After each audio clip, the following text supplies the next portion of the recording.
Brilliant, thank you. Be on your way. You need to. Brother Paul Soglin, I'm sure you'll come up and say a few words afterwards. It's unusual to have a silent mayor.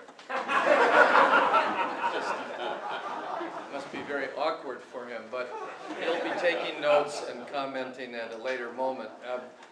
We're going to show some photos to set the stage here a little bit if Norm thinks we're ready.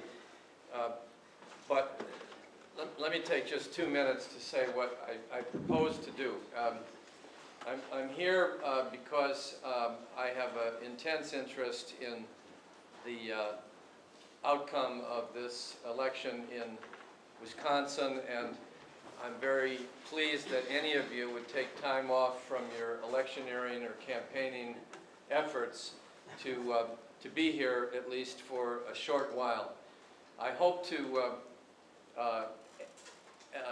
add my thought that what's gone on in Wisconsin for many years, but particularly the last 18 months, excuse me, I'm getting confused about this device.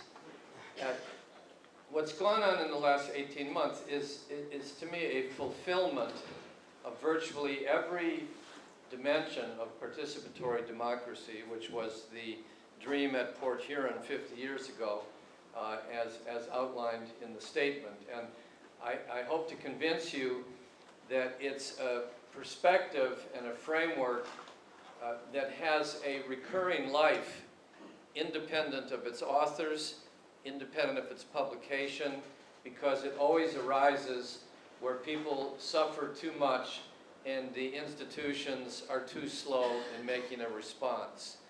So it's a perfect example of the participatory method of education as well as a blueprint for tomorrow, because it's a demand for greater participation that actually arises out of the struggle between people and the institutions. And it will always arise and keep recurring, whether it's in a more or less authoritarian state or a liberal democratic state, a relatively rich country, a poor country, because it's the people's tool.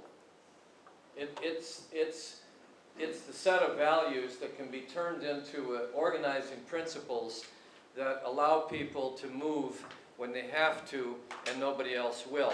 So it's of great value to the future, and I'm not here to glorify the past, but this is the 50th anniversary, and you know most people like round numbers. So too bad for the 51st anniversary, it just won't happen. It won't be happening. Maybe the 60th, definitely the 100th. But we've had conferences like this. I taught a winter quarter at UCLA, and it ended in a big conference with all the students deconstructing the document and then reconstructing it as their vision for their future. Many of them are undocumented undergraduates who are like the early freedom riders.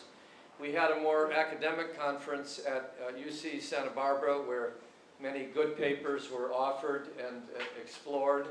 We had probably the best meeting at NYU, where we had a chance to have a panel discussion not only with 10 or so occupiers from Zuccotti Park, but also, more important, 40 high school teachers who already are developing a curriculum that is called Teaching Port Huron. I think it's really using a participatory method to teach participatory democracy.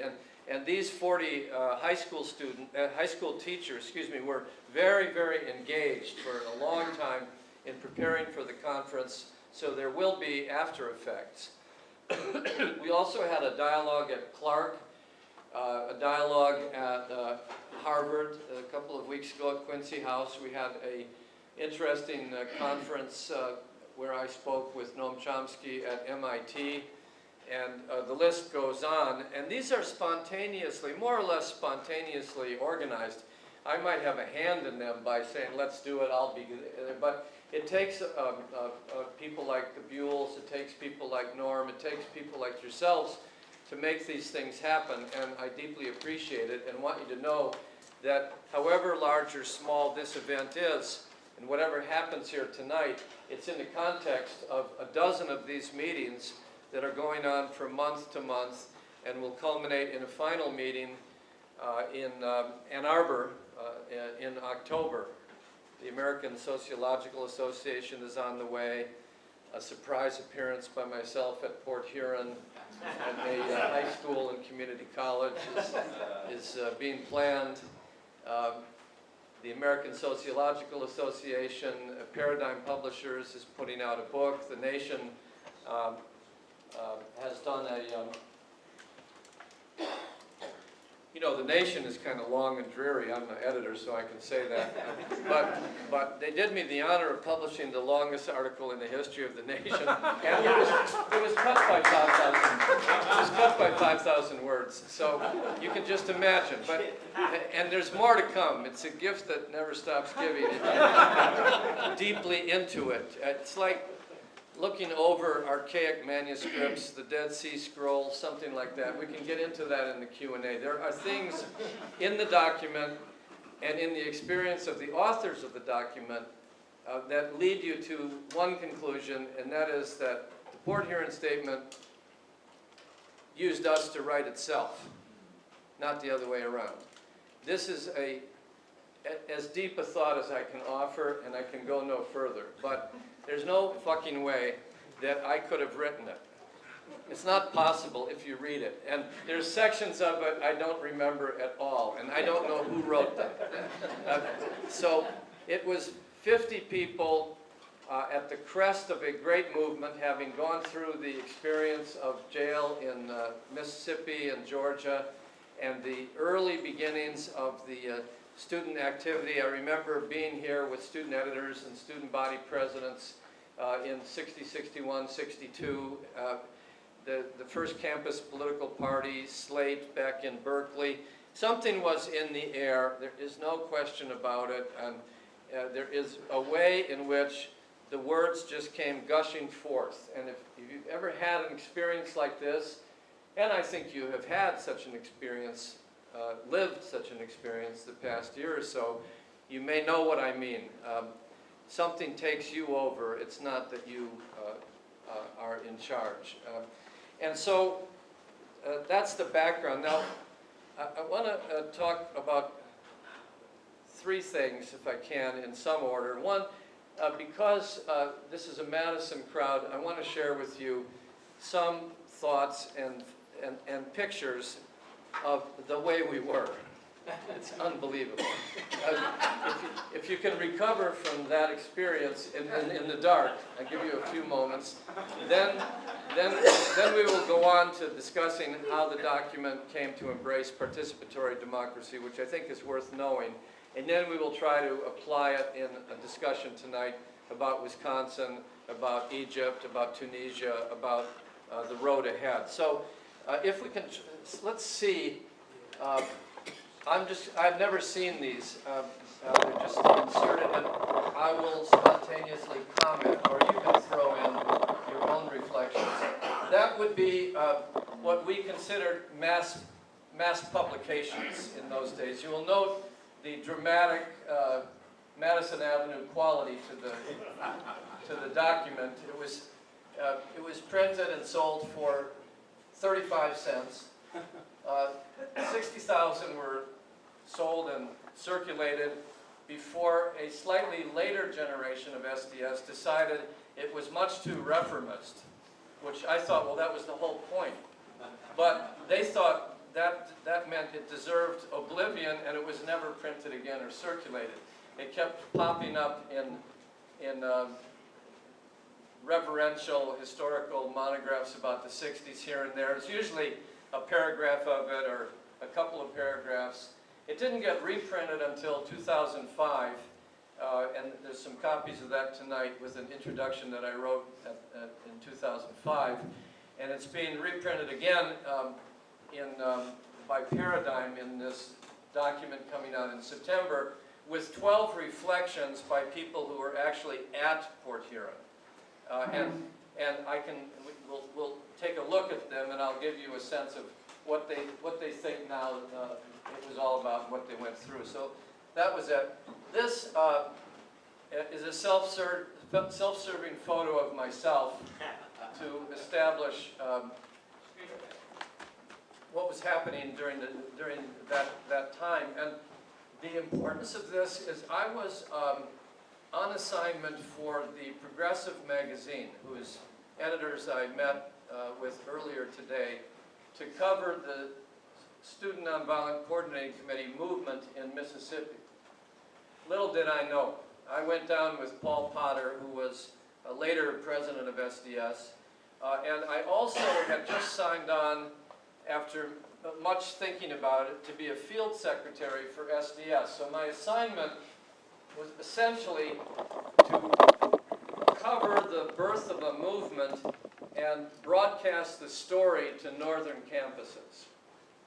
And I was invited down by Chuck McDew and other people from SNCC, who in their account in this new book that's coming out is they wanted to use me because black people in this area, this is Macomb, Mississippi, were getting killed in the voter registration drive, and there was no coverage. And they noticed that it was possible that if my ass was whipped, the press would cover it, which is exactly what happened. I went down with Paul to a secret meeting in the basement of a house that was completely shrouded, and we laid out a plan for how I was going to interview and observe these students who were going to march the next day over the railroad tracks. You know about the railroad tracks. And then I was going to write about it. And I had credentials from the Progressive magazine. And I didn't tell them that I didn't tell the authorities that I was there on behalf of SDS, partly because I was frightened to share that information, and also because they wouldn't know what it was, so it didn't really matter.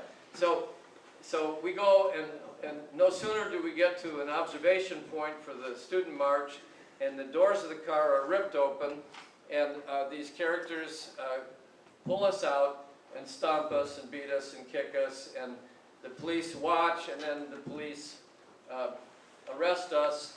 The goon squad walks away, and a white photographer I'll never forget, but I've lost track of his name. He took the pictures for AP, and I saw him put the roll in his back pocket, and he muttered something to me, which memory's tricky, but my memory is that he said, "Don't stay at that motel tonight, they're going to get you."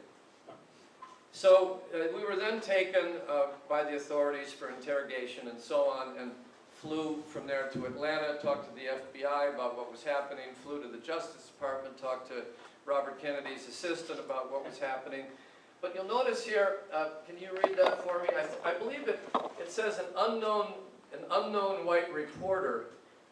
Bunch's freelance reporter Tom Hayden after dragging him from car here That's right. October 11th. Police said Hayes pulled Hayden and another reporter, Paul Potter, from the car. That's it. That's good. Covering. Little did they know. So here's an example. I knew nothing about the media that we have today. Look, there's cameras everywhere recording every utterance, blasphemy, everything. But, you know, at the time, I didn't know anything. So this photo went out, and SNCC was proven right. This photo went out because I was white, and I learned something from that. It's not that they wanted to get me killed, it's that they wanted witnesses because they were getting killed, and they knew that the press would only cover this kind of thing. For example, in Boston, I was told directly, that very day that paper was open with that picture, Andrew Young told his wife, Jean, "We're going south." He was a seminary student who was deciding whether to enter the civil rights movement. And so all kinds of strange things happen from the unpredictable effects of these photos. This is where the idea for Mississippi Freedom Summer came from. The lingering idea that in a racist society, only the exposure of whites to racial violence would get coverage, which I think was partly true and proved, of course, not to be true as time went on. And the press became more enlightened by what they saw, but it was true at the time. So the other point about this photo is this is how I prepared to write the statement. This is what I mean about the statement writing me. This is why I started writing it in a jail. This is why it started with an identification with direct action as the means by which the truth would be revealed through experience, not simply through books or hearing people talk. All right, so that was the purpose. There we are, 50 years later. That's